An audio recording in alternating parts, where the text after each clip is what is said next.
맥주도 탄산음료도 유리병에 담긴 제품은 뚜껑의 테두리를 둘러싼 톱니 개수 로 모두 일정하다는 사실 아시나요? 영순이 여러분 안녕하세요. 랭킹스쿨입니다.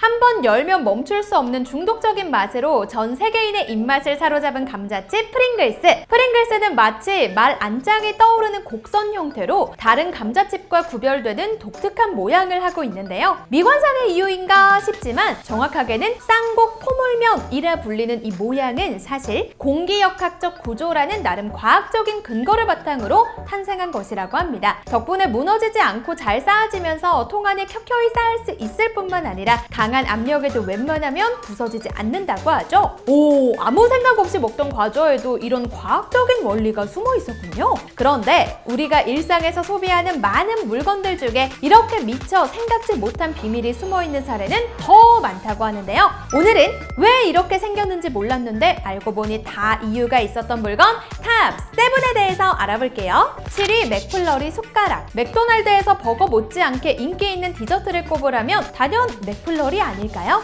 맥플러리는 컵에 담은 소프트 아이스크림에 각종 재료를 섞어 비벼 만든 아이스크림으로 출시 이래 꾸준한 인기를 누리고 있죠. 그런데 맥플러리 전용 숟가락은 손잡이 모양이 일반적인 일회용 숟가락과 달리 직각 형태를 이루고 있고 마치 빨대처럼 속이 비어 있는데요. 손으로 잡고 먹다 보면 모서리에 손이 찍힐 때도 적지 않은 이 불편한 디자인을 대체 왜 보수하는지 의구심을 가져본 분들 계실 텐데 다 이유가 있었습니다. 바로 제조 시간 단축과 관련이 있는데요. 맥플러리 소프트 아이스크림과 토핑을 섞어서 내놓아야 하는데 이 직각인 숟가락 손잡이를 기계에 연결하면 숟가락이 회전되면서 자동으로 아이스크림을 섞어주죠. 덕분에 아이스크림 기계를 관리하는데 별도의 시간과 수고를 들일 필요 없고 알바생 역시 일회용 숟가락만 꽂아 간편하게 준비가 가능하다는 사실. 이 요상한 숟가락 디자인 볼 때마다 살짝 킹받았었는데 드디어 궁금증 해결!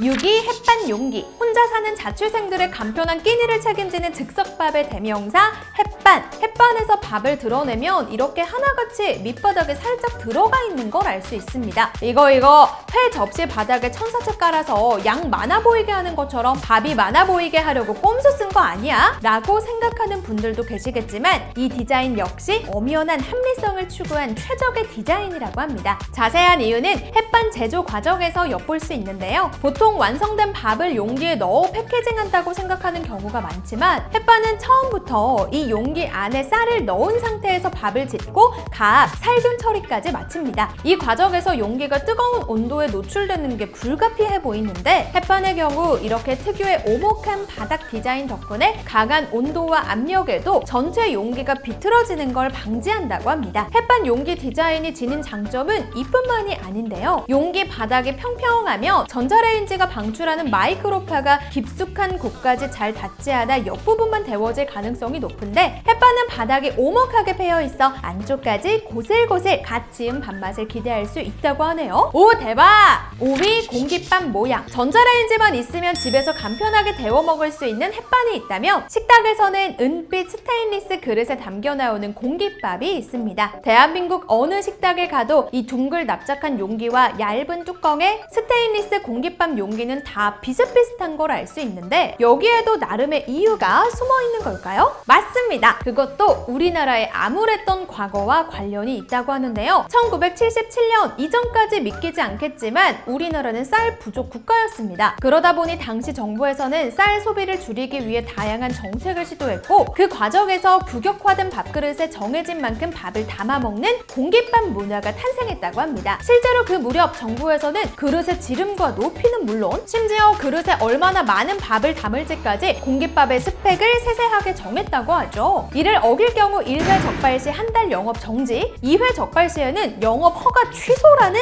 강력한 조치까지. 덕분에 자연스럽게 대한민국 모든 식당에 이 밥그릇이 정착됐고 이후 더 이상 쌀이 부족하지 않게 된 상황에서도 공깃밥을 사용하던 문화가 오늘날까지 계속되고 있다고 하네요. 더욱이 그릇 자체가 강한 금속 재질이다 보니 깨질 염려도 없고 관리가 워낙 용이한 탓에 쉽게 바뀌지 않고 오랜 기간 사용되고 있는 것 같습니다. 모양은 그대로이긴 한데 그런데 요즘 물가가 하도 오른 탓에 한 그릇이 1,000원이 국룰이었던 공깃밥도 요즘 슬금슬금 가격을 올리고 있던데 제발 공깃밥 너무는 변하지 말아줘.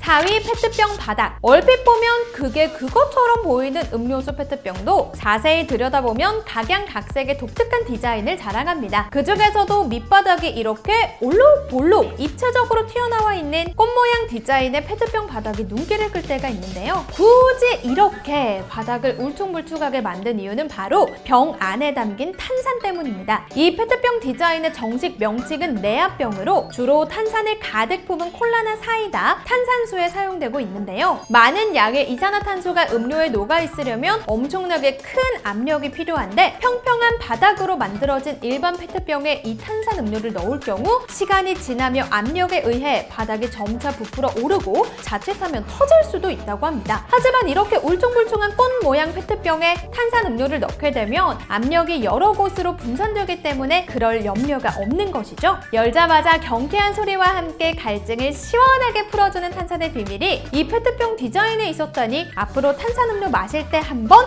유심히 들여다봐야겠네요. 3위 병뚜껑 톱니. 앞서 살펴본 페트병에 담긴 탄산음료도 맛있지만 유리병에 담긴 음료도 나름의 매력이 있죠. 특히 병따개로 꽉 닫힌 뚜껑을 딸 때 들리는 뿅 하는 소리는 쾌감을 안길 정도인데 이 소리는 특유의 병뚜껑 디자인과 관련돼 있다는 사실 아시나요? 콜라도 맥주도 탄산음료도 유리병에 담긴 제품은 뚜껑의 테두리를 둘러싼 톱니 개수가 21개로 모두 일정하다는 사실을 알 수 있는데요. 단순한 우연의 일치인가 싶지만 여기에도 과학적인 원리가 숨어 있습니다. 과거엔 지금처럼 음료 포장법이 체계적으로 발달하지 않아서 탄산음료를 밀폐력이 약한 코르크 마개로 밀봉할 수밖에 없었죠. 하지만 코르크 마개를 사용하면 탄산이 쉽게 빠져나갈 뿐 아니라 음료에 공기가 쉽게 닿는 바람에 내용물이 변질되기 일쑤였는데요. 이에 미국의 발명가 윌리엄 페인터가 크라운 캡이라는 오늘날 우리가 사용하는 이 병뚜껑 디자인을 고안했다고 합니다. 뚜껑의 톱니 개수가 21개인 이유는 숫자 21이 3의 배수라는 데 있는데요. 삼각형은 다른 도형보다 힘이 고르게 분산되기 때문에 주변에서 압력을 받아도 쉽게 변형되지 않기 때문입니다. 하지만 뚜껑 톱니가 18개일 때는 밀폐력이 약하고 24개일 때는 밀폐력이 너무 강해 열다가 병이 깨지는 경우가 덜어 있어 최종적으로 21개의 톱니를 가진 병뚜껑이 아직도 우리 곁을 지키고 있는 것이죠. 만약 페인터가 원과 삼각형을 이용한 병뚜껑을 발명하지 않았다면 아마 오늘날까지 톡 쏘는 청량음료의 맛을 아예 몰랐을지도 모르겠네요.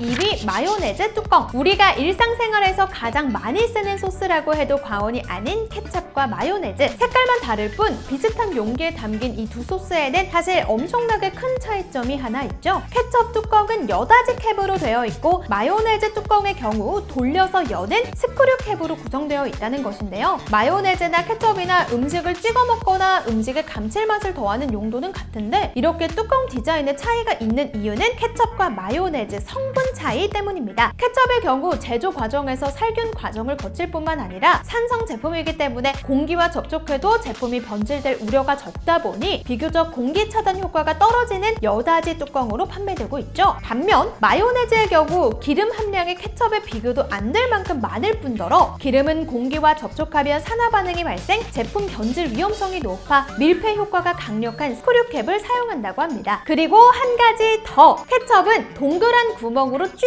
나오지만 마요네즈는 쭉 짜면 별 모양으로 나오는 이유, 이 차이는 제품의 점성과 관련이 있는데요. 케첩의 경우 점성이 약해 어떤 모양으로 만들어도 어차피 금방 모양이 무너지기 때문에 동그란 구멍만을 뚫어두었지만 마요네즈는 끈적끈적한 제형 덕분에 모양을 유지할 수 있기 때문에 더 예쁜 모양으로 만들기 위한 구멍이 존재하는 것이죠. 별 생각 없이 봤을 때는 같은 통에 케첩과 마요네즈를 담아놓은 것인 줄 알았는데 사실은 두 가지 포장에 정말 많은 차이가 있었네요. 1위 보도블럭. 차도와 인도를 구분해 안전성을 높이고 도심을 걷는 보행자들이 좀 더 편하게 걸어 다닐 수 있도록 도움을 주는 보도블록. 만약 보도블록이 없었다면 비가 오는 날 진창에 발이 푹푹 빠지는 것은 기본, 고르지 못한 바닥을 걷다 넘어지는 일도 다반사였을 겁니다. 이렇게 우리가 매일같이 발을 딛고 다니는 고마운 보도블록을 한 번쯤 유심히 들여다보신 분들 있을까요? 우리나라에서 볼 수 있는 보도블록은 이렇게 블록이 서로 맞물린 듯한 지그재그 형태가 대부분인데요. 이쯤 되면 이 지그재그 디자인도 그냥 만들어진 만들어지진 않았을 것 같죠?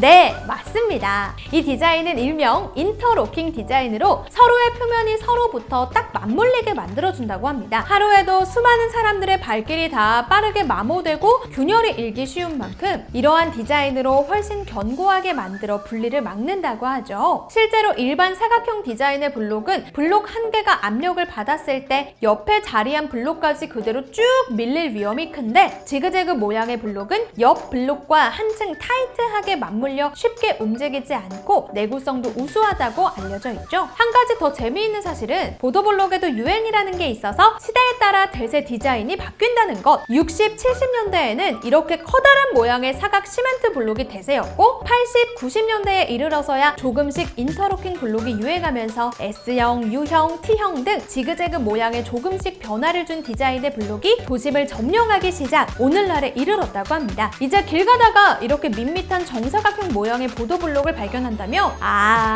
대충 60, 70년대에 만들어진 오래된 블록이구나 생각하면 될 것 같네요.